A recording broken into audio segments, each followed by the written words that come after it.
Assalamualaikum warahmatullahi wabarakatuh. Perkenalkan, nama saya Sakti. Saya di sini akan menjelaskan salah satu bab dari mata kuliah perencanaan pembelajaran, tepatnya di bab 1, yaitu pendekatan sistem. Ini adalah mind mapping yang akan saya jadikan sebagai bahan atau media untuk menjelaskan materi ini. Kalian bisa melihat dulu ini mind mapping-nya, bisa dipahami terlebih dahulu. Jika dirasa kurang jelas, saya akan memperbesarnya, ya. Eh, Nah, ini ya di bab 1, pendekatan sistem. Sebelum saya memulai menjelaskan materi, saya akan memperkenalkan diri terlebih dahulu. Jadi pendekatan sistem ini mata mata kuliah pendekatan sistem. Mind mapping ini disusun oleh kelompok 7. Yang pertama yaitu Sakti, saya sendiri, dengan NIM 2018 111013. Yang kedua, Elvira Nur, 2018 111030. Yang ketiga, Lailatul Irmiyah, 2018 11103036. Yang keempat, Alisa Angelina, 2018 111037. Yang kelima, Irfan Arifianto, 2018 111048. Yang keenam, Elok Faiko, 2018 111058. Ya, jadi kami adalah kelompok 7 yang kebetulan dapat materi bab 1, yaitu pendekatan sistem. Dalam materi pendekatan sistem ini terdapat 9 poin. Yang pertama yaitu pendahuluan yang berisi tentang apa itu pendekatan sistem, itu ada di pendahuluan. Kemudian yang kedua ada manfaat pendekatan sistem dalam pendidikan. Yang ketiga ada konsep dasar sistem. Yang keempat tujuan sistem. Yang kelima fungsi sistem. Yang keenam komponen sistem. Yang ketujuh kriteria dan variabel yang mempengaruhi sistem pembelajaran. Yang kedelapan ada proses transformasi. Dan yang terakhir, yang kesembilan, manfaat pendekatan sistem dalam pembelajaran. Baik, saya akan menjelaskan yang di poin pertama dulu, pendahuluan. Pendahuluan ini berisi pengertian sistem. Sistem yaitu keterkaitan yang jelas dari sejumlah elemen yang semuanya terikat dalam suatu proses yang terstruktur untuk mencapai hasil yang diharap. Dalam pendekatan sistem terdapat 3 unsur. Jadi sesuatu dapat dikatakan sebagai sistem jika memenuhi 3 unsur ini. Unsur yang pertama yaitu ada komponen yang terlibat. Unsur yang kedua berfungsi untuk menghasilkan tujuan tertentu. Yang ketiga yaitu membuahkan hasil yang dapat diamati. Jadi maksud dari poin 1 ini adalah ada komponen yang terlibat ini. Misalnya dalam pendidikan itu ada peserta didik dan guru. Kalau yang kedua berfungsi untuk menghasilkan tujuan tertentu. Dalam suatu pembelajaran pasti memiliki tujuan tertentu, yaitu adanya hubungan timbal balik antara guru dan murid. Yang ketiga, membuahkan hasil yang dapat diamati. Ini dapat berupa nilai yang dapat dijadikan sebagai bahan evaluasi. Kemudian yang kedua, ada manfaat pendekatan sistem dalam pendidikan. Manfaat pendekatan sistem dalam pendidikan salah satunya adalah dapat memunculkan pola pikir yang sistematik, yang logis dan berurutan. Tujuan dari maksud dari memunculkan pola pikir yang sistematik ini adalah dapat memunculkan sebuah pemikiran yang toleransi. Jadi ini ada salah satu contohnya. Salah satu contohnya adalah menerima pendapat orang lain dan memiliki toleransi dalam pemecahan suatu masalah. Maksudnya di sini adalah misalkan dalam presentasi menjelaskan materi, ada yang bertanya, ada yang menjawab, kemudian ada sanggahan. Nah, disinilah fungsi dari pola pikir yang sistematik ini. Jadi tidak akan ada perpecahan dalam kelas itu. Jadi saling terbuka satu sama lain, saling menerima pendapat satu sama lain untuk dijadikan bahan evaluasi ke depannya. Kemudian yang ketiga ada konsep dasar sistem. Konsep dasar sistem. Perlu diketahui bahwa sistem bukanlah cara atau metode. Sistem ini berisi komponen-komponen yang berfungsi untuk mencapai tujuan. Nah, di konsep dasar sistem ini terdapat 3 ciri utama. Yang pertama yaitu memiliki tujuan. Yang kedua, mencapai tujuan. Yang ketiga, menggerakkan fungsi. Di sini saya mengambil contoh sebuah kacamata. Kacamata adalah sebuah alat yang digunakan untuk membantu penglihatan seseorang jika orang itu mengalami rabun jauh. Fungsi dari kacamata ini adalah mempermudah orang tersebut untuk membaca atau melihat objek. Tentunya untuk mencapai fungsi tersebut, diperlukan komponen-komponen yang menyusun kacamata ini. Salah satunya adalah yang pertama lensa, ini lensa, ya ini loh, kaca ini lensa. Kemudian yang kedua frame, frame ini frame yang membingkai. Yang ketiga ada handpiece, handpiece itu letaknya di sini. Ini engsel yang gunanya untuk agar kacamata itu bisa ditutup seperti ini. Nah ini ditutup ya, itu engselnya. Kemudian ada nosepad, nosepad itu yang ini di hidung. Di hidung ini kan ada kayak plastik tuh, itu namanya nosepad. Kemudian ada tempel, tempel itu kakinya, kaki kacamata. Tentunya komponen-komponen ini memiliki fungsi tersendiri, memiliki tugasnya masing-masing. Yang pertama yaitu lensa. Lensa ini gunanya untuk membantu penglihatan manusia. Jadi kan manusia kalau rabun jauh kan ada minus sekian itu letaknya di lensa ini yang membantu. Kemudian kalau frame, ini frame, ya. Fungsi frame adalah membingkai lensa ini, jadi sebagai wadahnya. Kemudian ada bridge, bridge ini jembatan yang menggabungkan antara lensa kanan dan lensa kiri. Kemudian ada ini nosepad, nosepad ini letaknya untuk menjaga, manfaatnya untuk menjaga agar frame tidak jatuh, jadi di hidung untuk menyangga. Kemudian ada end bridge, handpiece itu engsel di sini letaknya, tadi sudah dijelaskan untuk agar kacamatanya bisa dilipat. Kemudian ada tempel, tempel atau kaki kacamata ini letaknya untuk menjaga menyangga di telinga. Ya, jadi itu adalah fungsi dari kacamata. Kemudian yang keempat yaitu tujuan sistem. Setiap sistem memiliki tujuan. Tujuan ini adalah merupakan akhir dari apa yang dikehendaki dari suatu kegiatan. Jadi misalnya ada tujuan suatu lembaga pendidikan. Tujuan suatu lembaga pendidikan yakni memberikan pelayanan pendidikan kepada yang membutuhkan.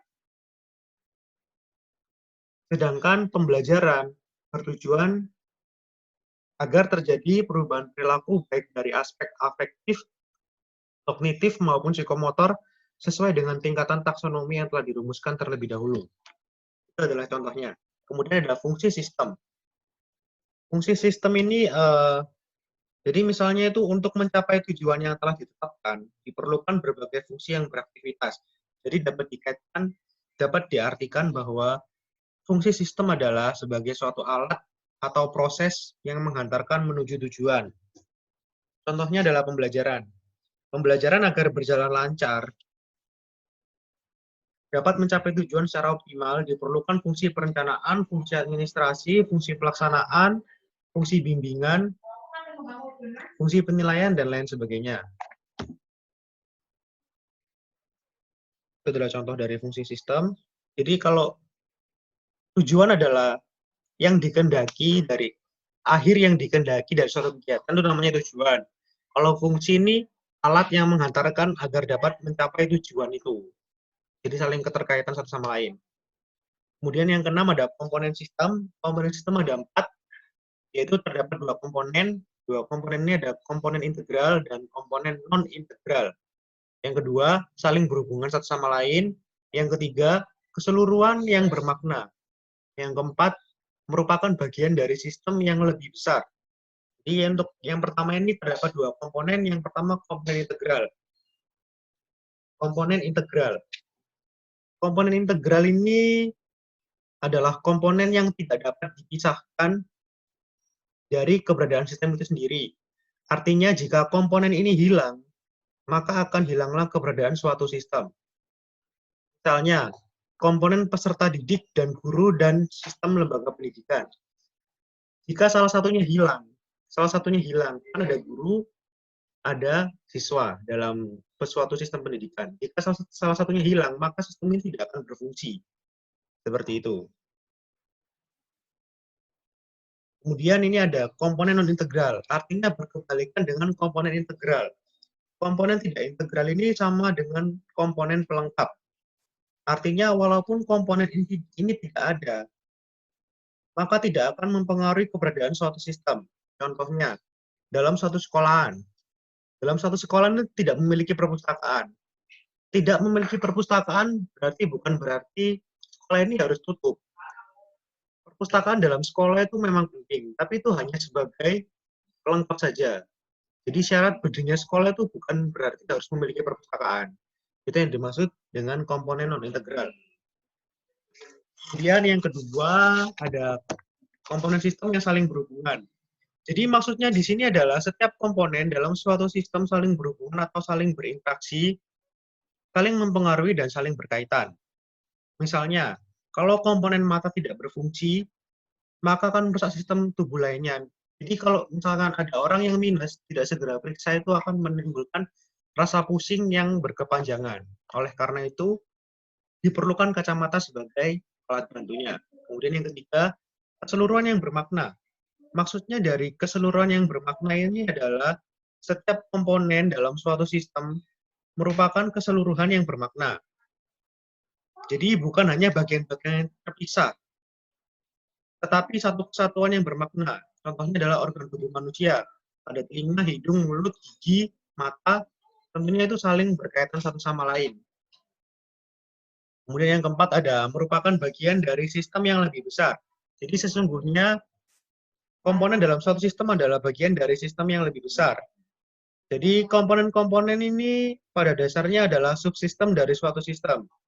Misalnya, sekolah adalah bagian dari suatu sistem yang merupakan subsistem dalam sistem pendidikan. Jadi sistem pendidikan itu sistem pendidikan ini ada sekolah, terus ada universitas dan lain-lain seperti itu. Jadi sistem itu bagian kecil dari suatu sistem yang lebih besar lagi. Komponen maksudnya. Komponen sistem ini adalah yang menyusun sistemnya. Ini yang ketujuh.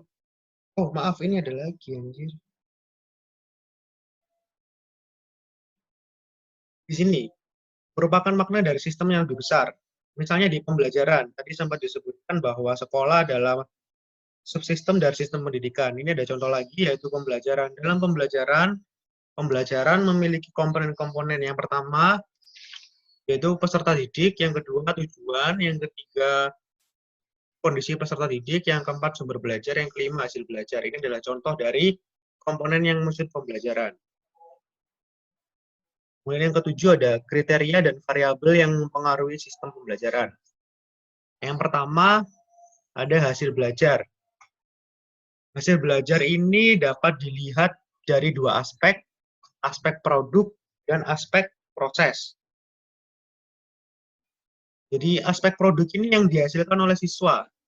Jadi hasil belajar tuh aspek produk ini luaran dari apa yang dipelajari oleh siswa. Misalkan siswa diberi membuat suatu media pembelajaran, siswa akan mengolah kreativitasnya untuk menghasilkan suatu media ini, yaitu aspek produk. Kemudian ada aspek proses, ini penilaian secara saat siswa membuat produk tadi, itu kan terjadi proses, itu adalah penilaiannya. Jadi,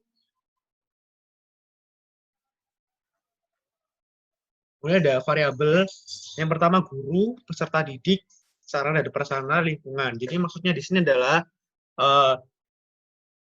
variabel guru, itu faktor saat dia menerangkan seperti apa. Kemudian peserta didik itu saat dia menerima materi seperti apa. Jadi saling berhubung satu sama lain sih. Yang ketiga ada sarana dan prasarana. Misalnya saat praktek. Dalam pelajaran kimia atau biologi tentunya dibutuhkan lab dan beberapa alat lainnya, itu termasuk sarana dan prasarana yang mendukung kegiatan guru dan peserta didik dalam suatu pembelajaran. Yang keempat ada lingkungan. Lingkungan sekolahnya. Lingkungan sekolahnya ini bisa dibilang bersih atau tidak, itu juga termasuk faktornya. Jadi empat hal ini saling berhubungan satu sama lain, guru, peserta didik, sarana prasarana, lingkungan. Keempat-empatnya ini memiliki peranan penting dalam mempengaruhi sistem pembelajaran. Jika gurunya tidak bisa menerangkan materi dengan baik, maka peserta didiknya tidak akan maksimal dalam mengolah materi tersebut. Kemudian jika sarana dan prasarana di sekolah itu tidak memadai, maka kerja seorang guru akan terbatas dan akan berimbas pada pengetahuan peserta didiknya. Yang keempat, lingkungan. Jika lingkungan sekolahnya sudah kotor, kumuh, maka siswa akan malas belajar. Karena saya sendiri juga seperti itu, saya tidak suka dengan hal-hal yang kotor. Kemudian ada proses transformasi. Proses transformasi. Di sini ada masukan, proses, luaran, yang akan dijabarkan seperti di bawahnya ini. Jadi, masukan ini sebuah ide ya. Ide muncul, kemudian diproses. Proses ini proses, apa ya, misalnya seseorang ingin membuat HP. Nah, akan membuat HP kan pasti kan butuh proses. Nah, ini prosesnya diolah di sini, kemudian baru luaran terciptanya HP. Ini ada lebih jelasnya di sini ada objektif, performance standard, dan constraint. Kemudian ini ada di sini, jadi ini larinya ke sini input diproses, lalu output ada output, terus ada feedback control. Maksudnya di tabel ini adalah pada kerangka pendekatan sistem, pada kerangka ini terlihat bahwa sesuatu yang ingin dicapai, ya, restriction, ini namanya restriction, sesuatu yang ingin dicapai, merupakan dasar analisis suatu sistem. Jadi restriction ini dasarnya sistem. Restriction terumuskan dalam tujuan atau objektif ini tujuan, standar perilaku yang diharapkan, performance standar ini, juga kemungkinan hambatan atau constraint dalam mencapai tujuan. Berdasarkan tujuan sistem, jadi tujuan sistem itu memperhatikan 3 aspek ini, ya.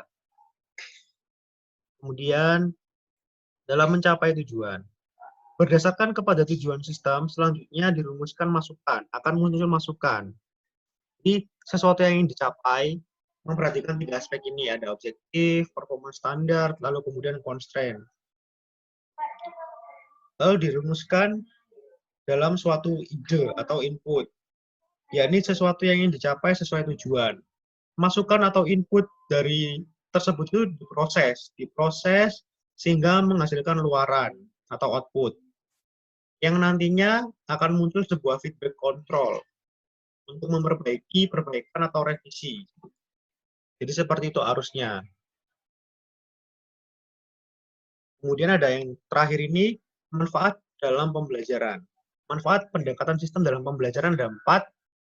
Yang pertama yaitu arah dan tujuan pembelajaran dapat direncanakan dengan jelas. Yang kedua, menuntun guru pada kegiatan yang sistematis. Yang ketiga, merancang pembelajaran dengan semaksimal mungkin. Yang keempat, dapat memberi umpan balik.